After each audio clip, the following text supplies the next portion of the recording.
Bom dia a todos, graça e paz do Senhor Jesus seja com todos nós. Uma ótima quarta-feira para todos.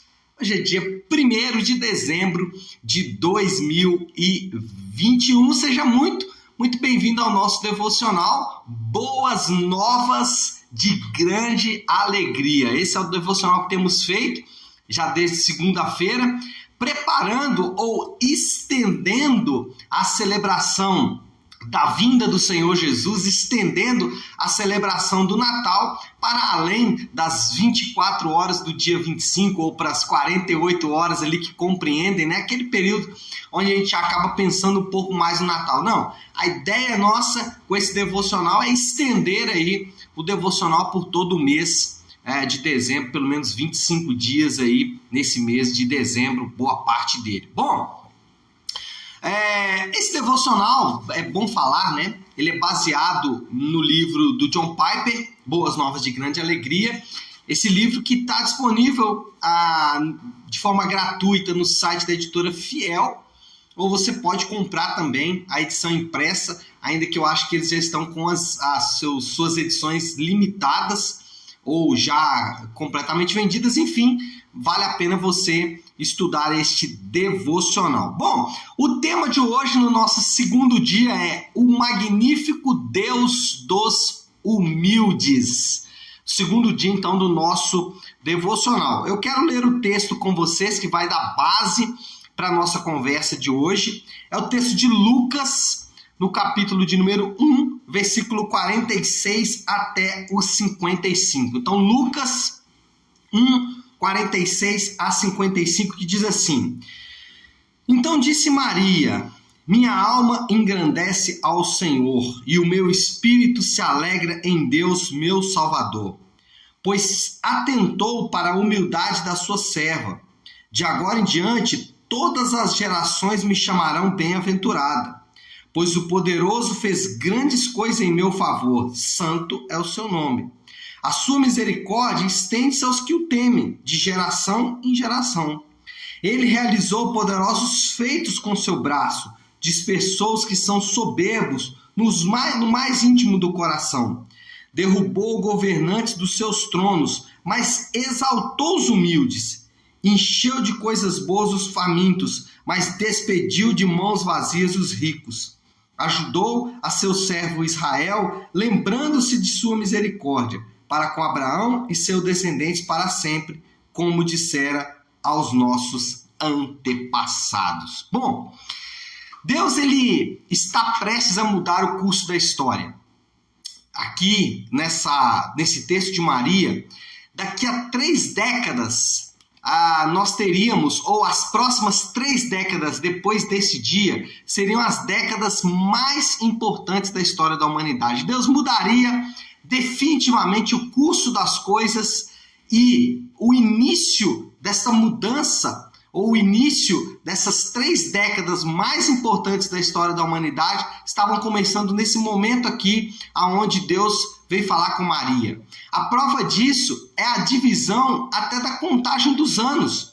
A divisão da contagem dos anos é antes de Cristo e depois de Cristo, mostrando que sim, nós estamos diante de um momento importante na história. A história nunca mais seria contada da mesma forma, a história nunca mais seria vista da mesma forma. 3 décadas que mudariam para sempre a realidade das coisas.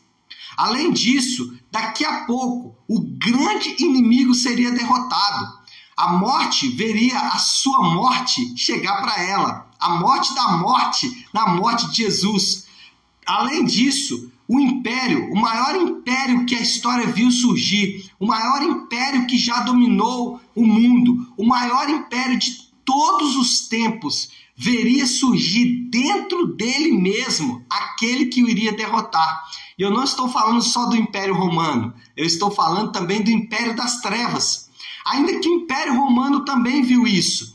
O Império Romano assistiu ou assistiria à chegada do Rei do Universo atônito, porque o Rei do Universo não chegaria nos palácios, não chegaria nos lugares ricos, ou não chegaria entre aqueles poderosos da terra. Não, o Rei do Universo chegaria entre os humildes. Então, o que está para acontecer ali é o que de fato mudou todo o curso da história. Dois impérios veriam a sua derrota chegar. Tanto o Império Romano, que veria o cristianismo surgir de dentro dele para destruí-lo, como também o Império das Trevas, que uma criança humilde nascendo numa manjedoura seria aquele que derrotaria o Império das Trevas.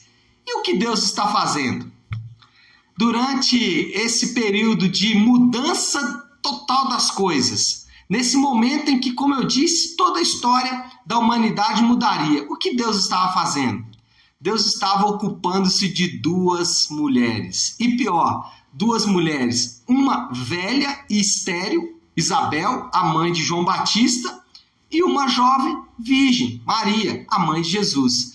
Enquanto o mundo está mudando, enquanto o império está sendo destruído, os impérios mais poderosos da terra estão sendo destruídos, Deus está ocupado com uma velha estéril e com uma jovem virgem. Isso nos ensina, e preste atenção no que eu vou dizer agora, que isso é importante.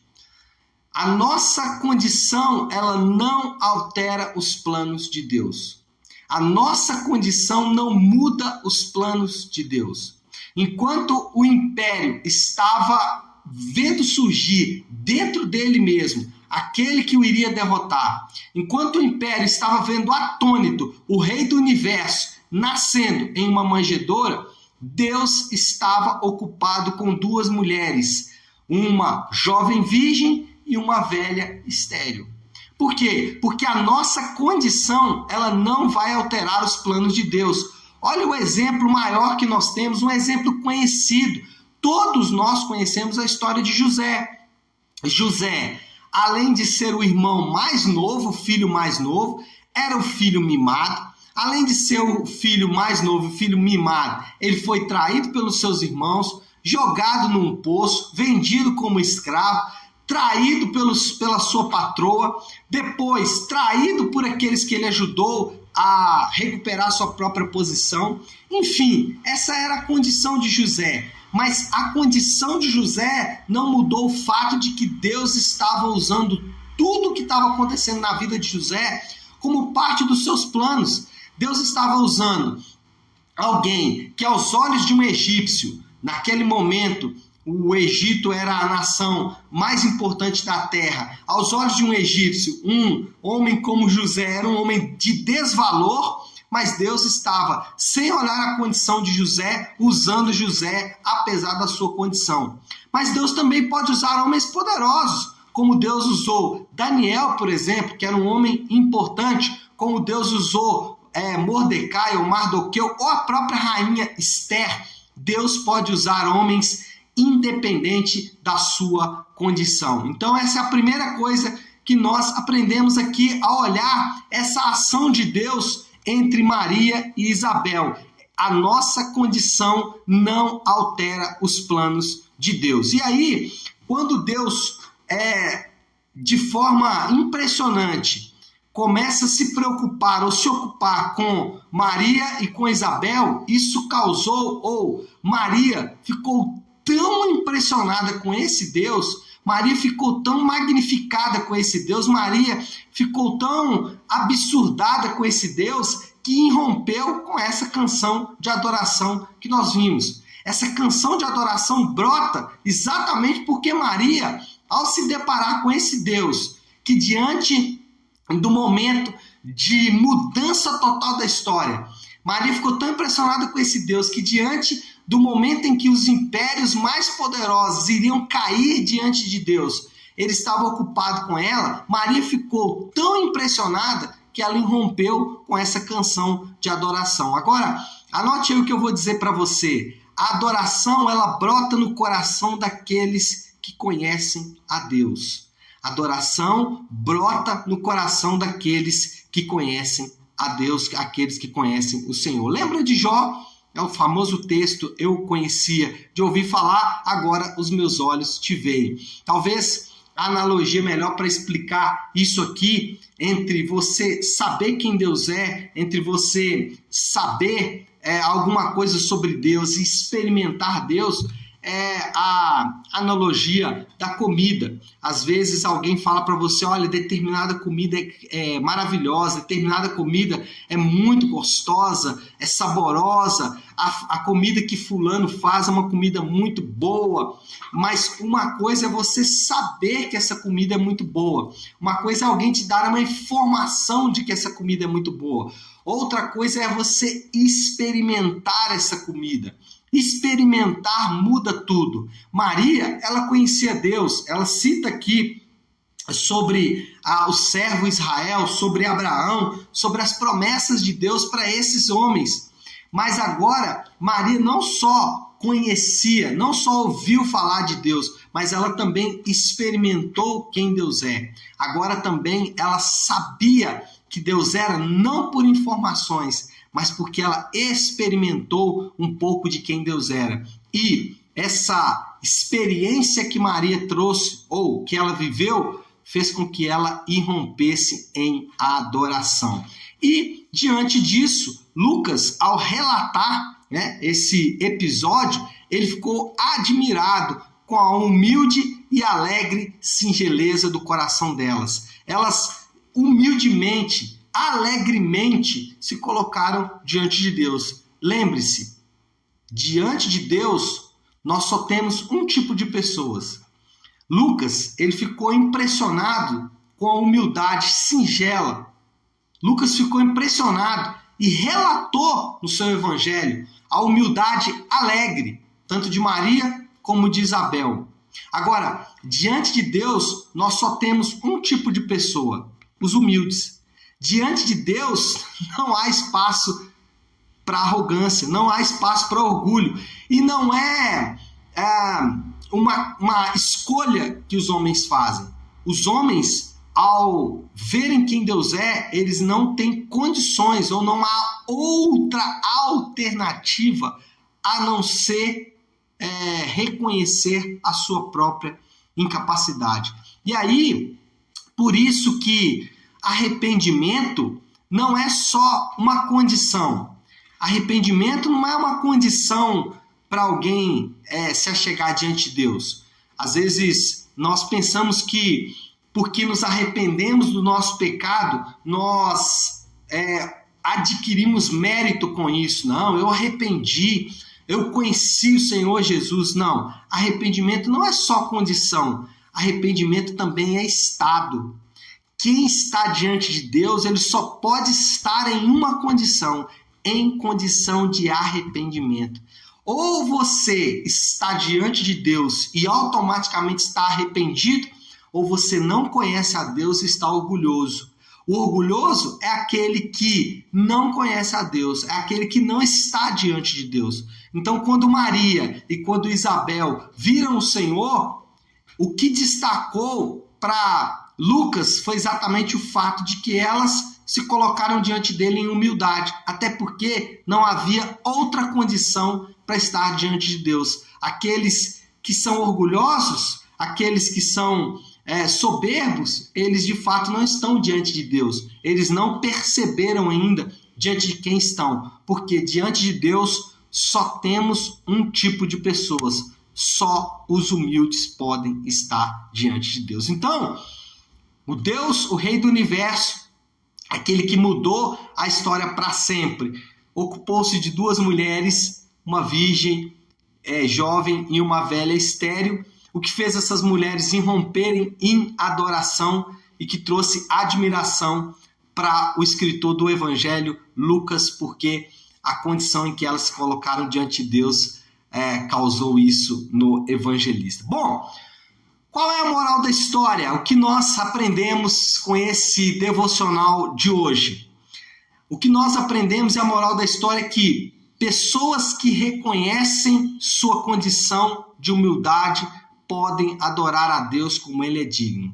São pessoas que reconhecem que a sua condição é uma condição de humildade, pessoas que diante de Deus reconhecem que eles não podem se orgulhar de absolutamente nada, essas pessoas é as que podem adorar a Deus como Ele é digno. Qualquer indício de soberba, de arrogância, qualquer indício de orgulho é um sinal de que estamos afastados de Deus, é um sinal de que não vamos conseguir adorar a Deus como Ele é digno. Só conseguimos adorar a Deus quando Ele é digno, quando de fato reconhecemos a nossa condição diante dele, quando reconhecemos quem de fato somos diante dele. E ao reconhecer quem de fato somos diante dele, aí sim podemos adorá-lo como ele é digno. Bom, qual é o desafio então diante dessa moral de que só os humildes podem adorar como ele é digno?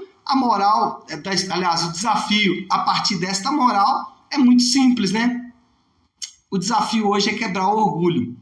E a gente sabe, você sabe, eu sei o quanto é difícil quebrar o orgulho. Porque sempre nós achamos que temos algum direito diante de Deus.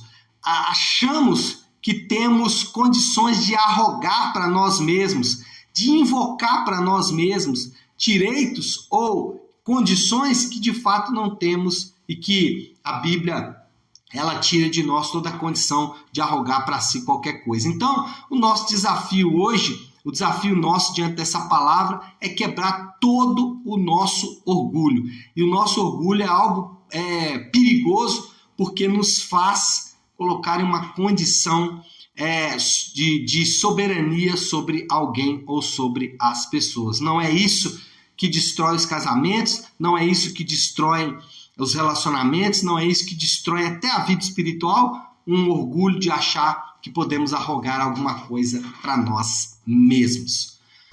Vamos orar, vamos colocar isso aí diante de Deus, pedir ao Senhor que nos dê graça para diante deles nos colocarmos em humildade. Vamos fazer isso, se você puder então aí, pare agora um instante aquilo que você está fazendo e vamos juntos buscar a Deus em oração por esta palavra, por esse segundo dia, o magnífico Deus dos humildes. Vamos orar com relação a isso. Feche seus olhos e oremos. Nosso Deus, Pai de graça, Deus de amor e de toda misericórdia. Meu Deus, diante do Senhor que nós nos colocamos agora. Ao ouvirmos esta palavra, Senhor Deus, e ao nos depararmos com o relato do evangelista Lucas sobre quem Tu és e sobre o fato de que o Senhor, diante do momento mais importante da história, o Senhor estava ocupado com duas humildes mulheres, uma jovem virgem e também, Senhor Deus, uma senhora que era estéril. Meu Deus, nós ficamos maravilhados com o quanto o Senhor pode e é capaz de usar pessoas, independente da sua condição, boa ou fraca, forte ou fraca, boa ou ruim, o Senhor pode usar pessoas independente da sua condição, e isso nos deixa, Senhor Deus, ou isso nos faz simplesmente romper em adoração, declarando a Tua majestade, o Teu governo e o Teu domínio. Senhor, conhecer quem Tu és, saber que diante do Senhor nós só temos um tipo de pessoa, somente os humildes, porque ninguém pode se orgulhar de nada diante da Tua majestade e diante da Tua glória. Nesse segundo dia, nós olhamos para o Senhor, nós olhamos para aquilo que o Senhor está fazendo, para aquilo que o Senhor fez naquele período da história, e nós só podemos irromper em adoração e quebrar de nossa vida todo o orgulho. Não temos nada do que nos orgulhar, porque diante do Senhor só podemos nos curvar em adoração, e é exatamente isso que fazemos nessa manhã, adorando o nome do Senhor, que é digno, que é, Senhor Deus, precioso e maravilhoso. Adoramos ao Senhor e fazemos isso em nome do Teu Santo Filho Jesus. Amém. Amém, pessoal? Bom, então é isso, né? Nós vamos ficando por aqui. Deus te abençoe. Uma excelente quarta-feira para todos. Fiquem com Deus. Deus abençoe.